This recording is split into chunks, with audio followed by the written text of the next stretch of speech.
இந்த வீடியோட கண்டென்ட் பாத்தீங்க அப்படின்னா all asset classes are cyclical. The mix is less so. Let me explain what the content is.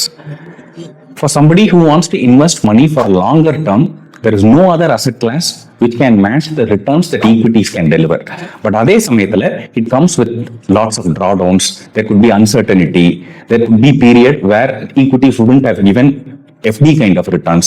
So இந்த மாதிரியான விஷயங்கள் எல்லாமே பாத்தீங்க அப்படின்னா நம்ம பிஹேவியர்ல இம்பாக்ட் பண்ணக்கூடாது. மார்க்கெட் கீழே போனாலும் I will be steadfast, I will continue to stay invested for longer duration of time அப்படின்னு நினைக்கிறவங்க ஈக்விட்டியில மட்டும்தான் இன்வெஸ்ட் பண்ணணும்.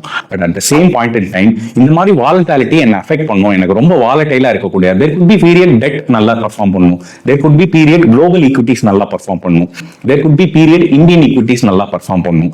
ஸோ இந்த மாதிரி ஒவ்வொரு பீரியட்ல ஒவ்வொரு அசெட் கிளாஸ் நல்லா பர்ஃபார்ம் பண்ணும். But if you have a multi asset kind of an approach, given any kind of markets, you will at least make much better returns than any traditional investment avenues. Here is for people who are very conservative, எனக்கு அதிக risk இருக்கக்கூடாது அந்த மாதிரி நினைக்கக்கூடிய investors இந்த மாதிரியான strategy adapt பண்ணாங்க அப்படின்னா they can make a much better return than any traditional investments.